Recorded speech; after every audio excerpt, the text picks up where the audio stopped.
Fred présente. Monsieur Fred présente. Monsieur Fred présente. Monsieur Fred présente. Monsieur Fred présente.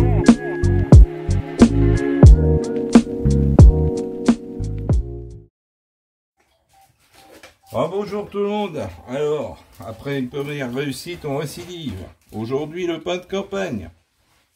Alors, 500 ml d'eau.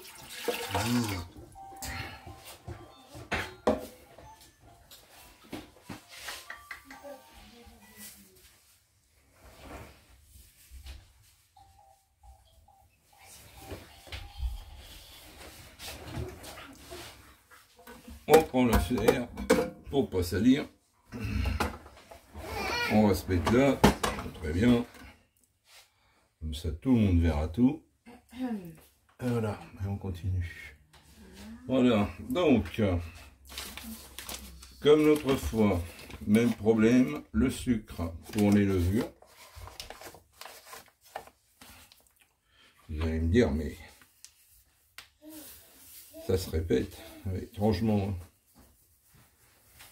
Hop. Voilà.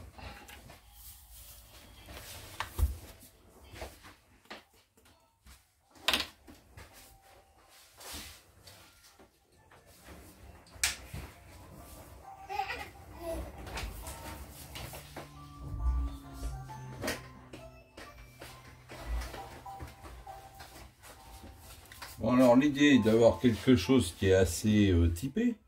Donc je vais prendre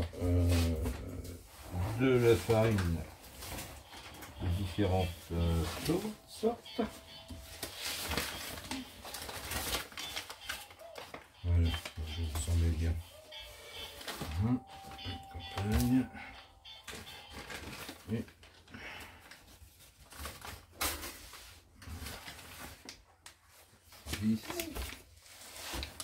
voilà. J'espère que j'ai tout bon.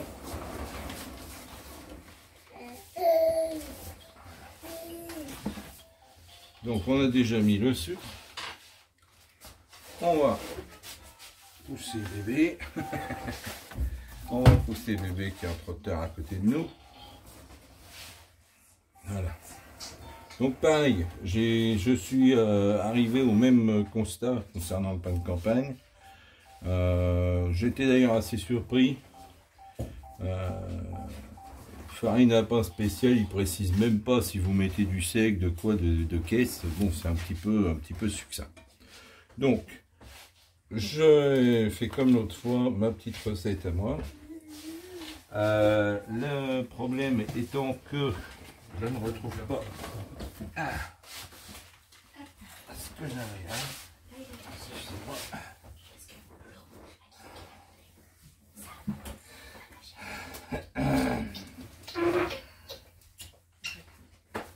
Très bizarre. Ça fait qu'on avait pris le poids.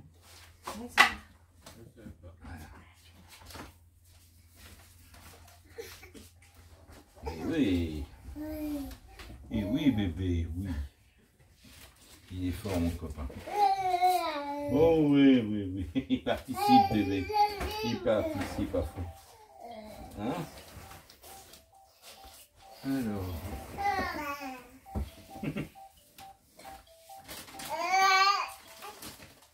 Voilà. Ah, voilà. Je cherchais. Une fois de plus, je cherchais ce que j'avais sous les yeux. Je suis très très fort. Ça, c'est mon défaut. Vous le connaissez maintenant. J'ai le truc sous les yeux, je le cherche. Rien de bien grave. Donc voilà. Donc je vous disais, l'idée étant d'avoir quelque chose d'assez typé quand même. Donc, on commence par mettre le sucre. Ensuite, bon, dans celle-là, je mets aussi de l'huile parce que je trouve que ça participe à un bon développement.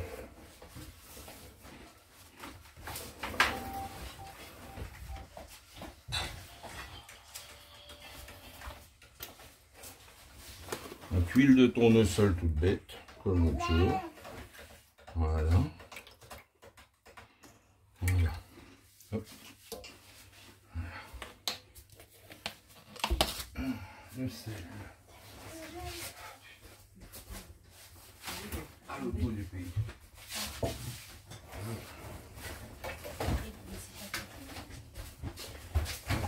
Voilà. Voilà. Donc pareil, hein, pour la même quantité, c'est-à-dire un pain de 1500 grammes, 9 à 10 grammes de sel. Vous utilisez des farines semi-complètes ou de farine avec une base seigle. Donc vous avez un pain qui est typé en goût, vous n'avez pas besoin de saler énormément pour avoir un pain qui soit tout à fait convenable. Voilà.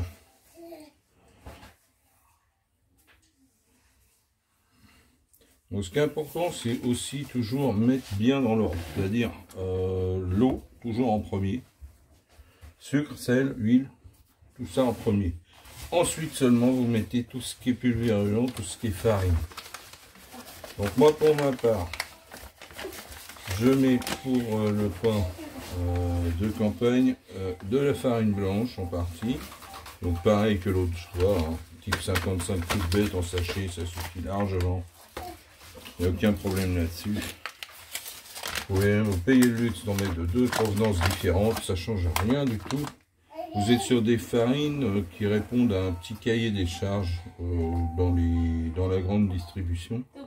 Donc vous n'avez pas un taux de protéines extraordinaire, mais suffisant. Voilà. Et ce que vous êtes certain, c'est que dans la farine sachet, vous avez généralement aucun ajout de gluten parce que comme ils vendent ça pas cher, vous avez vraiment la farine toute extraite du moulin. Point. Vous avez bien souvent aucun additif, rien du tout. Vous avez vraiment la farine pure. Donc c'est pas déconseillé, au contraire. Et vous touchez ça entre 75 et 80 centimes du kilo, donc c'est tout à fait raisonnable. Voilà. Donc vous faites un campagne, donc l'idée c'est de le typer un peu.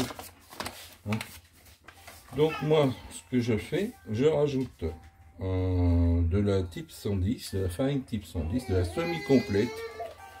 Bon c'est souvent en bio je la prends parce que faut savoir que si vous avez une semi-complète de non bio, vous risquez d'avoir des résidus de pesticides. Ça, ils oublient de vous le dire, mais vous prenez ce risque. En bio, non. Ils ont un cahier des charges suffisamment serré pour... Donc là, j'en ai mis 150 grammes. Donc on est à 450 grammes de farine pour le moment. Et vous complétez...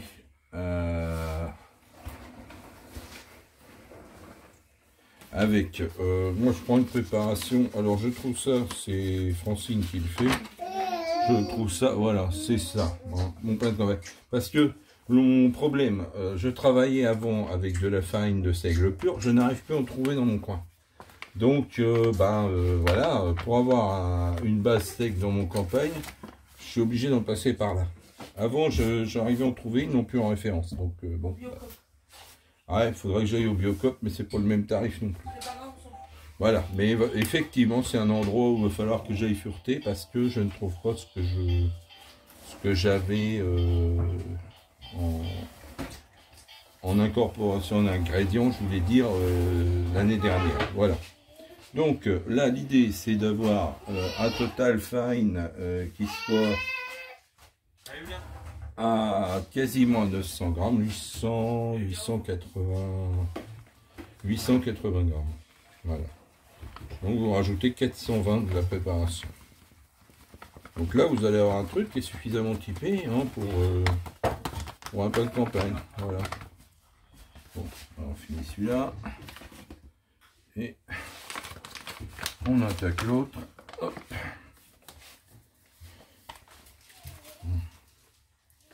Ouais, celle-là, elle est moins ancienne, elle est plus... Elle est un peu plus motée, c'est marrant. Ça vient des différences de production, ça. Les humidités de départ. Hop, voilà, 880 grammes. Voilà, donc là on a mis tout ce qu'il fallait en farine. Comme l'autre fois, la même petite levure sympa de chez Vainé. Voilà. Hop. Vous voyez bien les granules. Hein. Ça, c'est ça que j'aime. Et surtout, très bon, voilà. Alors, vous pouvez avoir le même... c'est quelqu'un qui m'a dit ça l'autre fois, quand j'ai fait l'autre pain. Et moi, je mets de la levure fraîche. Oui, la levure fraîche, c'est bien, à condition d'en utiliser souvent. Parce que ça se périme beaucoup plus facilement que la levure déshydratée. La levure déshydratée, là vous êtes en sachet, vous voyez, voilà, novembre 2025. Bon, alors vous n'avez pas de problème, vous pouvez conserver ça chez vous tranquille pendant longtemps. La levure fraîche, c'est une autre histoire. Vous achetez les cubes, c'est vrai, ça donne le même petit goût sympa de levure et c'est très efficace. Ça, c'est pas le problème. De travailler en levure fraîche. Moi, mon problème, c'est la conservation. C'est-à-dire, j'achète des cubes de levure et en général, il y en a la moitié qui part à la benne. Donc, ça m'intéresse pas. Voilà. Mais bon, chacun ses façons de faire. Voilà. Je suis toujours basé là-dessus. Moi, chacun fait à son idée. Les deux sont possibles. Voilà. Oh la phrase. Ça va être en lettres d'or sur ma cheminée, comme disait l'autre. J'ai pas de cheminée. Ah, zut. Alors. Voilà. Donc, pareil pour le campagne. Donc, le même programme que le pain de l'autre jour. Le 9. Donc, ma femme me faisait remarquer très judicieusement. Oui, mais tu as un bouton pour les poids. Ce que je vous ai pas dit sur la machine Moulinex que nous avons, c'est qu'en fait, quand vous choisissez les programmes, il est forcément son curseur de base, c'est le 1500 grammes.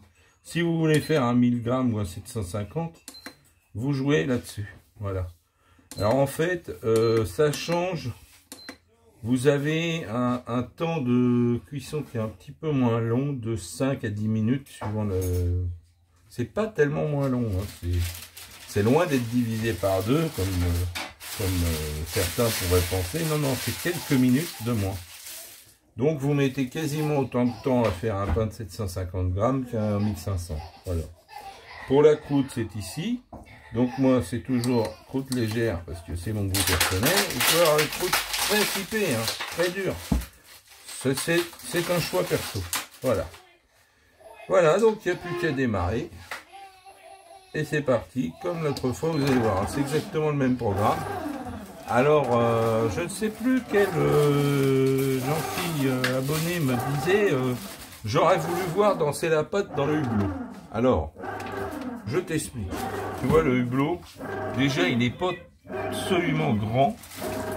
Et avec le reflet lumière que tu as dessus, tu vois, bah...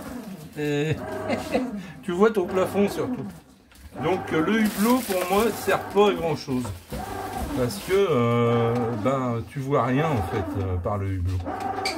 Tu vois même pas ta pâte bien poussée. Donc je pense que une fois que tu as lancé ton truc, ben comme disait l'autre, si ça va bien, n'y touche pas. Et bon, comme de toute façon, une fois que tu as lancé un pétrin et qu'il est en train de se former, bon, au pire, si tu as oublié le sel, tu rajoutes le sel. Si tu as oublié la levure, tu rajoutes la levure. Ça peut arriver, ça m'est arrivé. Mais tu peux plus faire grand chose une fois que c'est lancé. Tu peux rajouter un petit peu de farine si tu vois que ça devient suintant, que ça va pas, ce qui est loin d'être le cas là. Mais tu peux pas modifier grand chose. Voilà. Là, dans mon cas, c'est plutôt l'inverse qui est en train de se passer. C'est que j'ai un mélange qui boit pas mal. Alors, comme je vous ai dit l'autre fois, suivant les farines que vous employez, les préparations que vous avez, la capacité d'hydratation n'est pas la même. Là, déjà, vous avez entendu, ça a changé de son. Donc là, j'étais carrément sous-hydraté. Et en fait, vous le voyez, quand ça fait 2 boules comme ça, bien autour des... c'est que la pâte est trop ferme. Donc moi, je réhydrate comme ça, quand c'est comme ça, voilà, un exemple. Un cas où je remets de l'eau, voilà. Bon, j'utilise ça parce que je trouve que tu peux doser à la goutte. Tu peux en mettre un petit peu au fur et à mesure. Quand vous commencez à avoir les 2 boules qui se rejoignent, vous êtes bon. Mais il faut y aller vraiment très progressivement. Parce que, ça va boire, ça va... Vous voyez, déjà, il a commencé à prendre toute la farine qu'il y avait autour pour commencer. Voilà. Et là, je vous assure, là, vous ratez quelque chose parce que vous avez l'odeur de seigle qui ressort. C'est vraiment très typé, le seigle. Et vous avez cette odeur qui ressort. Vous voyez, c'est encore limite. Elles ont du mal à se rejoindre. Là, je pense qu'on va être bon, là. Alors, comme tout pain seigle, j'ai fait sur une base eau tiède. Hein. Ça a toujours mieux réussi. Je pense que c'est dû au seigle lui-même. Bon, bien sûr, là, vous avez un pain de campagne au seigle. Hein. On est largement au-dessous des pourcentages. Voilà. Faire un pain de seigle, c'est très compliqué. Parce que vous avez des pâtes très collantes. Et voilà. D'ailleurs, dans cette machine-là, ils ne vous le proposent pas. Donc, ce que j'essaierai de faire un jour, c'est vous en faire un à ma façon. Vraiment un pain de seigle pour les moments de fête ou des choses comme ça. Ça peut être sympa aussi. Avec vos crustacés, des choses comme ça. Ça peut être très très bien. Donc là, vous voyez, vous avez un pâton unique qui s'est formé au bout d'un moment. Et là, je trouve que j'ai quand même une pâte qui est assez raide déjà. Je vais en mettre un petit chouille. J'étais vraiment trop court en eau. Ça m'arrive de me planter. Hein. L'essentiel, se planter, c'est pas très très grave, du moment que tu t'en aperçois. Voilà. Vous voyez, c'est quelques gouttes, mais quelques gouttes, des fois, ça suffit à changer toute la pâte.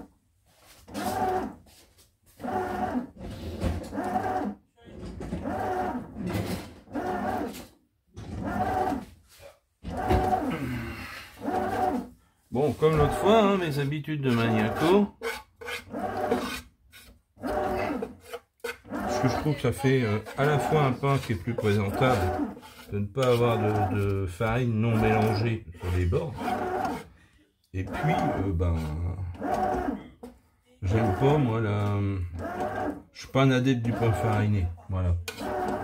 Et ça fait rustique, ça fait ce que tu veux, mais j'aime pas trop. Voilà. Vous avez quelque chose quand même assez raide là.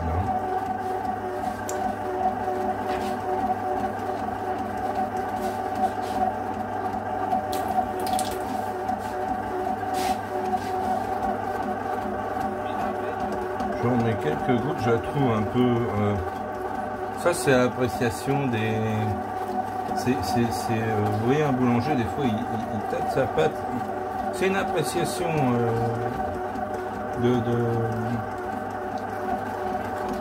technique, hein, de savoir si, voilà, si elle est assez souple déjà au pétrissage ou pas. Ah, on va dire, il touche la pâte avec les doigts. Vous croyez qu'il se passe quoi dans les fournis là? Voilà. C'est même très noble. Il faut arrêter de nous embêter avec un certain hygiénisme. Quand quelqu'un a les mains propres, hein, et qui travaille de la pâte depuis plusieurs minutes, on se pose pas la question. Hein. Voilà.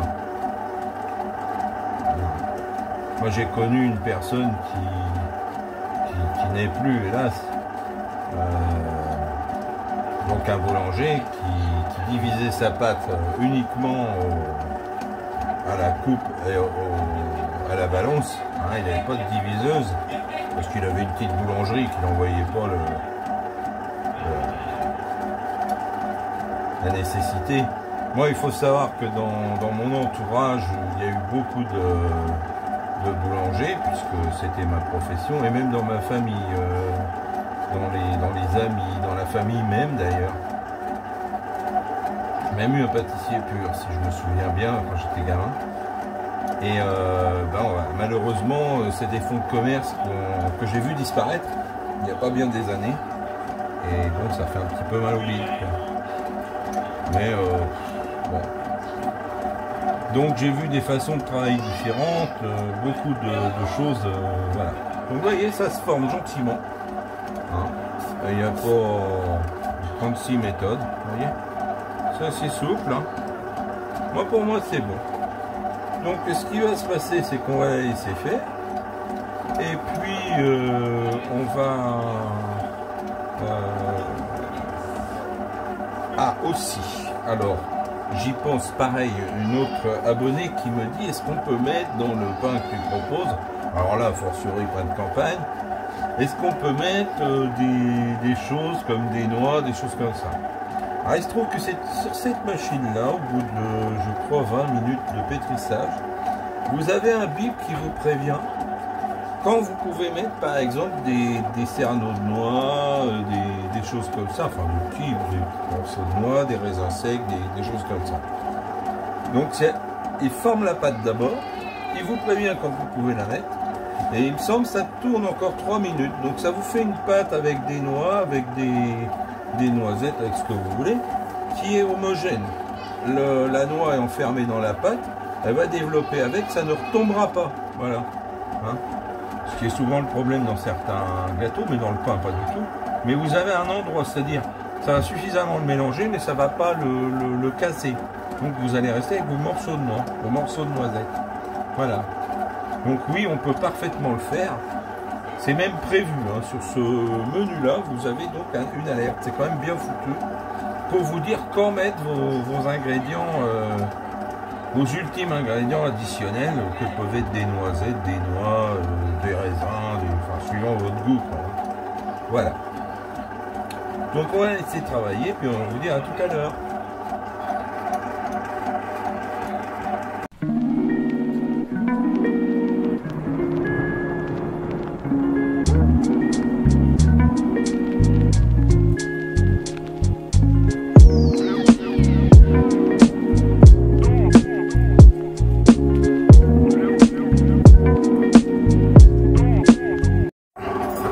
Donc j'en reviens vers vous parce que j'ai parlé de la possibilité d'incorporer donc des ingrédients de dernière minute comme des noix, des noisettes, des choses comme ça dans votre pain.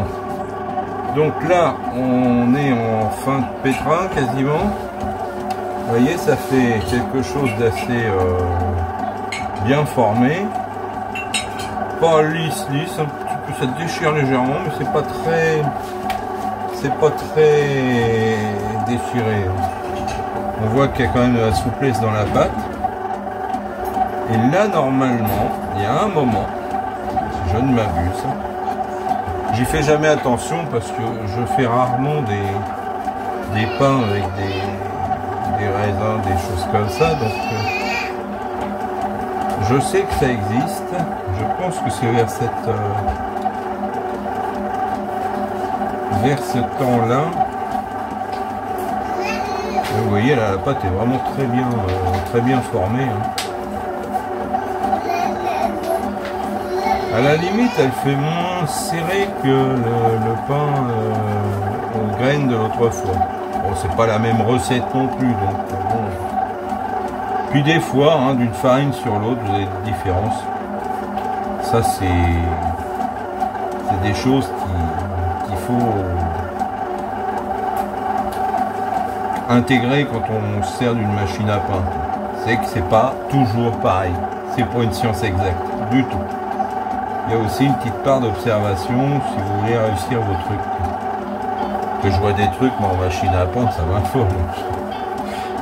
Je suis même malheureux pour les gens parce que bon, ils ont acheté ça et puis bon, malheureusement le résultat est pas à la hauteur de leurs expériences, quoi. Voilà. Bon, alors je sais plus exactement à quelle minute ça se déclenche. Je ne sais plus. Alors, est-ce que je suis pas venu trop tôt? J'en sais rien. C'était juste pour vous montrer que ça faisait bip bip à un moment. Très intéressant, n'est-ce pas? Mais là, bon. Donc vous avez quand même une pâte qui est bien formée. Vous voyez que ça pétrit, hein, ça pétrit longuement quand même. Hein. Ça pétrit longuement. Et le programme est fait hein, pour chaque pain. Vous avez des programmes différents. Hein. Vous n'allez pas pour pétrir un pain de mie ou un pain conventionnel de la même façon. Donc voilà. Moi de toute façon en pain blanc vraiment, même en prenant soi-disant le pain qui va bien, la farine exprès, j'ai jamais eu un super résultat en pain blanc. Voilà. J'ai toujours eu quelque chose d'un petit peu tassé, un petit peu... il manque quelque chose. Alors je cherche, hein, je vais finir par trouver. Je vais finir par trouver ce qui va pas dans l'histoire. Pain de mie, j'y arrive très bien. Mais voilà le bip bip dont je vous parlais. Donc là, vous voyez, là vous pouvez incorporer vos ingrédients comme les noix, les noisettes, les choses comme ça. À ce moment-là, vous voyez, la pâte est très bien formée. Et là, il va vous mélanger vos ingrédients avec. Voilà. Bon, vous n'allez pas avoir l'exemple parce que je n'ai rien sous la main et puis pas la nécessité d'en faire, mais à l'occasion, je vous ferai quelque chose comme ça. Mais sans doute un peu plus recherché au niveau pâte. Voilà. Que ce soit vraiment un super pain spécial, quoi. Voilà. Alors après, vous pouvez jouer avec tout un tas de trucs. Hein. Vous avez des couleurs, des textures. J'ai réussi une fois à reproduire, je ne sais pas si vous voyez les pains allemands que vous avez chez Aldi, là, qui sont très tassés, très petites bulles et vachement hydratés au niveau pâte. Hein, c'est limite, ça fait penser un peu à quelque chose de... C'est un peu une texture éponge, et très teintée. Bon, j'ai réussi à faire quelque chose moins teinté parce que je pense qu'ils mettent des maltes torréfiées ou des choses comme ça pour colorer leur pain. Mais vraiment, j'avais réussi à avoir ça. Donc, c'était carrément une pâte surhydratée. Vous n'avez pas du tout cette consistance-là. Vous avez quelque chose qui développe beaucoup moins parce que ça a moins de force forcément. Voilà.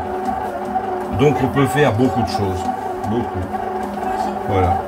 Donc là, vous voyez, donc c'était 2h47. Bon, ça fait 1 minute que nos ingrédients seraient censés être mélangés.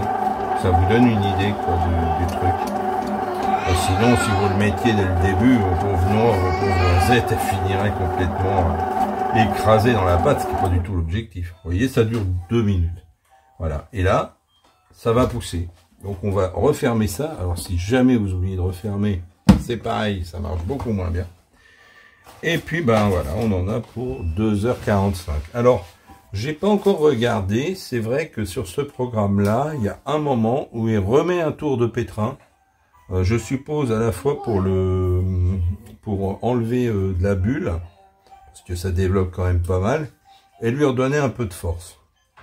Parce que redonner un coup de pétrin, comme ça redonne de la force. Donc c'est vraiment une machine où vous n'avez pas nécessairement, sur un programme neuf comme ça, besoin d'une force de farine terrible, parce que il redonne un tour de pétrin entre deux. Donc il redonne encore un petit peu de force à votre pâte. Par contre, important, c'est sur les levures, faire attention à ce que vous faites, parce que vous avez vite fait d'avoir quelque chose qui ne développe pas. Voilà. Voilà pour la préparation du pain de campagne. Donc on se retrouve tout à l'heure pour voir le résultat après cuisson.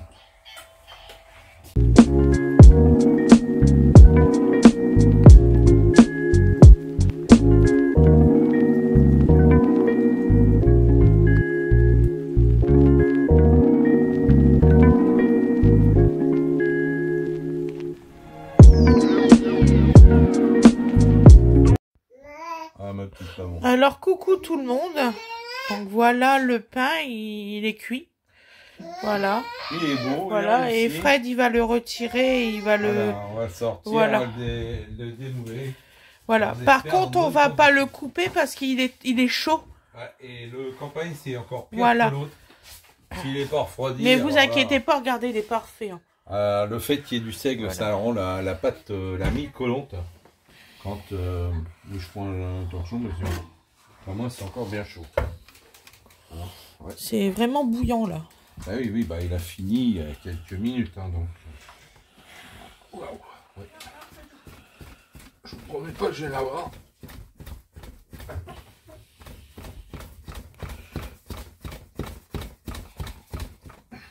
Je suis chaud.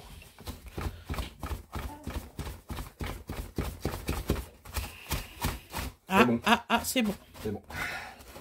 Alors là, on va peut-être avoir le cas, je disais l'autre jour, avec les petits malaxeurs qui restent coincés. Non, c'est bon, ils ont réussi à sortir. Voilà. Oui. Voilà. Donc là, en fait, il faut qu'ils traversent le bout de pain qu'il y a dans le fond. Voilà. Donc là, c'est un pain de combien de poids? C'est un 1500 grammes. C'est 1,5 kg. Qui a bien développé. Hein. Là, on est donc sur un bien réussi. Là. Il est magnifique. Voilà. Voilà. Donc quand je disais que la pâte, quand elle était bien souple, ça développait très bien. Voilà. Voilà. Vous voyez, bon là, ça c'est ce que vous avez. Quand votre boulanger coupe sur le dessus, ça se déchire sur le dessus. Bon bah là, ça s'est déchiré là en limite. Voilà, ça c'est le développement qui fait ça. Et vous voyez, vous avez vraiment une pâte qui a bien. Donc quand je vous expliquais, quand je nettoie les bords de mon bac pétrin, j'enlève la farine. Vous voyez, il n'y a pas de farine sur le pain. Il est bien homogène. J'aime bien que ce soit comme ça. Là, vous avez une idée de l'alvéolage que vous avez au niveau de votre pâton. Voilà. Ça vous donne une idée de ce que ça a dedans. Par contre, on va le laisser refroidir. Parce que on va pas vous montrer de coupe en immédiate. Celui-là, il est bouillant, ça va coller sur le... Donc on vous fera un short, du résultat. Voilà, ouais. Voilà, quand ça sera vraiment bien froid. De la coupe pour voir l'aspect du pain. Hein, voilà. Mais ça c'est un truc qu'on fait en général toujours après. Oui, pardon. Donc on vous souhaite une très bonne soirée, un bon appétit. Voilà. Je vais quand même finir sur le beau côté, hein, excusez-moi. Voilà. C'est un très beau pain. Gros bisous. À demain.